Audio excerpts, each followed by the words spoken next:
আসসালামু আলাইকুম গাইস, কি অবস্থা? সবাই কেমন আছেন? আশা করি সবাই ভালো আছেন।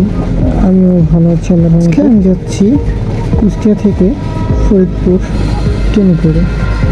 তো সাথেই থাকুন এবং দেখতে থাকুন সম্পূর্ণ ভিডিও। আমরা এখন আছি কুষ্টিয়া বড় রেল স্টেশনে, যেটাকে কুষ্টিয়া রেল স্টেশন বলে। মূলত কুষ্টিয়া রেল স্টেশন দুইটা, একটা আছে কুষ্টিয়ার কোর্ট স্টেশন এবং একটা কুষ্টিয়া বড় স্টেশন বলে।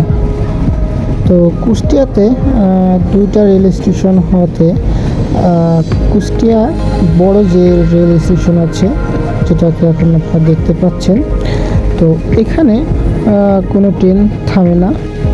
তার কারণ কুষ্টিয়াতে রেল স্টেশন দুইটা। কুষ্টিয়া কোর্ট স্টেশন যেটা, এটাতে সব ট্রেনই থামে। আর কুষ্টিয়া বড় স্টেশন যেটা, এটাতে শুধুমাত্র রেল ক্রসিংয়ের জন্যই থামে। তার কারণ হচ্ছে কুষ্টিয়া কোর্ট স্টেশন যেটা, এটাতে ডাবল ক্রসিংয়ের জন্য বা ডাবল লাইন নাই। এই জন্য কুষ্টিয়া যে বড় স্টেশন আছে, এটাতে ডাবল লাইন আছে। এর কারণে কুষ্টিয়া বড় স্টেশনে ক্রসিং দেওয়া হয় বা ক্রসিং করে।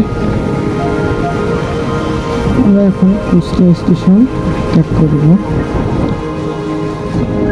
আমরা অল্প কিছুক্ষণের মধ্যে কুষ্টিয়া যে গড়াই নদী, যে গড়াই ব্রিজটা আছে, সেই ব্রিজটাতে উঠব। আপনারা এখন যে জায়গাটা দেখতে পাচ্ছেন, এটি হচ্ছে কুষ্টিয়া গড়াই নদী। দেখতেই পাচ্ছেন ব্রিজে উঠে গিয়েছি। একটা কথা বলে রাখি, এই যে ভিডিওটা করা হয়েছিল, এই ভিডিওটা কিন্তু যখন নদীতে পানি ভরপুরভাবে ছিল, মোটামুটি ছিল, তখন ভিডিওটা করা হয়েছিল। এখন কিন্তু নদীতে কোনো পানি নাই, এখন শুধু বালি আর বালি।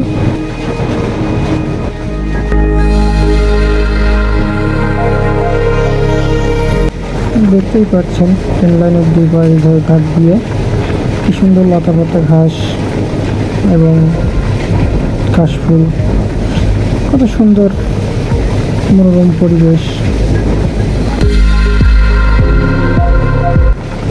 দুপাশ দিয়ে কি সুন্দর কলা গাছ, কি সুন্দর হেলছে দুলছে ট্রেনের বাতাসে।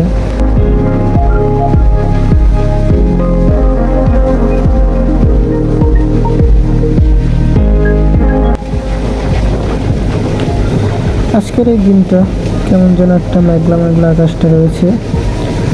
মনে হচ্ছে আকাশে খুব মন খারাপ, বৃষ্টি হতে পারে। দেখা যাক কি হয়।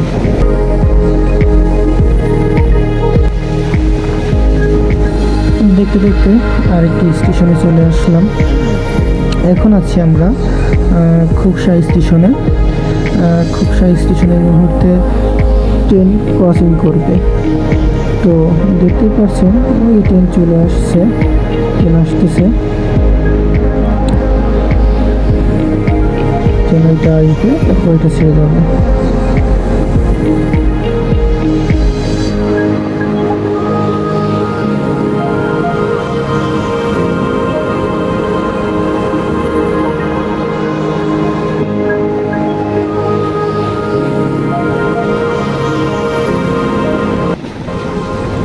অবশেষে আমাদের ট্রেনটি আবার চলতে শুরু করেছে এবং আমাদের যাত্রাও শুরু হয়ে গিয়েছে আমাদের গন্তব্যের দিকে।